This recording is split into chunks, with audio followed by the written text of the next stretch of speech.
চাঁদপুরের সবচেয়ে বড় যে পশুর হাটটি সেটি হলো সফরমালী বাজার। এটি চাঁদপুর সদর থেকে, জেলা শহর থেকে প্রায় 10 কিলোমিটার উত্তরে। এই সফরমালী বাজার এখন বলা যেতে পারে যে ক্রেতা বিক্রেতার হাক ডাকে বেশ সরগরম। আমরা সকাল থেকেই বাজারটিতে আছি। আমরা দেখলাম যে এই সপ্তাহে সবচেয়ে জমজমাট হয়ে উঠেছে এই বাজারটি। যদিও ঈদের আর মাত্র 2 দিন বাকি, সেই 2 দিন বাকির মধ্যেই কিন্তু বাজারটিতে আমরা এখন দেখতে পাচ্ছি যে হাজার হাজার পশু, এবং এর সঙ্গে কিন্তু ক্রেতা বিক্রেতা তো আছেই। আর আমরা বিক্রেতাদের সঙ্গে কথা বলেছি, তারা যেমনটি দরদাম বলেছেন, আর ক্রেতা যারা আছেন তারা তাদের সঙ্গে কথা বলেছি, তারা বলেছে যে অন্য বছরের চাইতে এবার গরুর দামটা একটু বেশি, যে কারণে এখনো কিন্তু দর কষাকষির মধ্যে সীমাবদ্ধ রয়েছেন।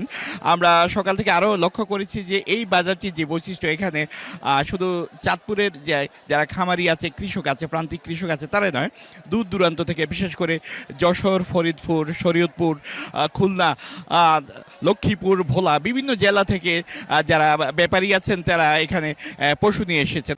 সেপনিল প্রাণঘাতী জীবাণুদের বিরুদ্ধেও দারুণ কার্যকর। এই যে গরুগুলো আছে সেখানে ছোট বড় মাঝারি নানা আকারের গরু তো আছেই। আমরা যদি দামটা একটু জানাতে চাই যে এই বাজারে সর্বনিম্ন যে দরটি আছে সেটি হলো যে 60,000, আর সর্বোচ্চ 4.5 থেকে 5 লাখ টাকা পর্যন্ত মূল্যের এই গরু এখানে মিলছে। আর বাজারে যারা পরিচালনা করছেন তারা বলেছে যে এই বাজারটির একটা বৈশিষ্ট্য হলো যে এখানে পশুর দাম যাই হোক না কেন, তারা কিন্তু সেই টাকার পরিমাণ হাসিল নিচ্ছেন না, এবং তারা নির্ধারিত একটা অঙ্কের হাসিল আদায় করছেন, যেটি ক্রেতা বিক্রেতা উভয়কে তারা সন্তুষ্ট রাখার চেষ্টা করেছেন।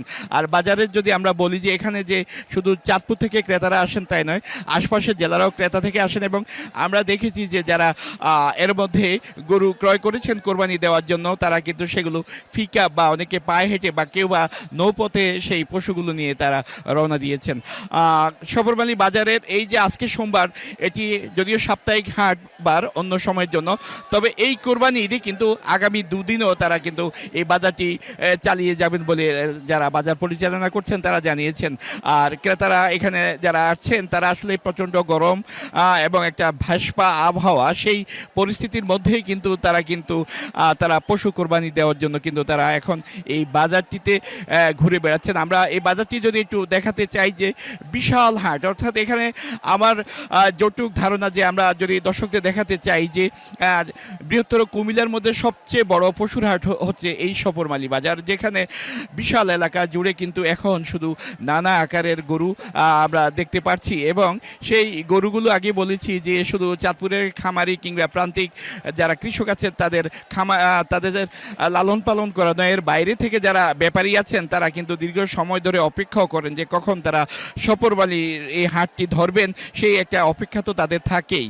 আমরা শেষ মুহূর্তে যে তথ্যটি জানাতে চাই যে চাঁদপুরে এবার অস্থায়ী মিলে প্রায় 2 শতাধিক পশুর হাট আছে, যেই পশুর হাটগুলোতে প্রচুর বেচা কিনা হচ্ছে। আর শেষ মুহূর্তে যদি বেচা কিনার যে তথ্যটি জানাতে চাই, আসলে এই দর কষাকষির মধ্যে মূলত সীমাবদ্ধ মানুষজন যেমনটি আছেন, অনেকে কিন্তু আবার তাদের যে বাড়িঘর আছে, অর্থাৎ এখন যদি তারা পশুটি কোরবানির জন্য ক্রয় করে থাকেন সেখানে কিন্তু রাখারও একটা সমস্যা হচ্ছে, যে কারণে আসলে দর কষাকষি করে মানুষজন এখন কিছুটা সময় পার করার চেষ্টা করছেন। আরেকটি তথ্য জানিয়ে রাখি যে চাঁদপুরে এই যে পশুর হাটগুলো আছে সেখানে কিন্তু আইনশৃঙ্খলা রক্ষাকারী বাহিনী, বিশেষ করে পুলিশের পক্ষ থেকে জাল টাকা শনাক্তকরণ, একই সঙ্গে যারা ব্যাপারী আছেন তাদের যে নগদ টাকা আছে সেটি বহনের জন্য কোনো নিরাপত্তাজনিত ঘাটতি না হয় সেই বিষয়গুলো নজরদারি করা হয়েছে। তো এই ছিল আমার কাছে চাঁদপুরের কোরবানি পশুর হাট সফরমালী বাজার নিয়ে সবশেষ তথ্য।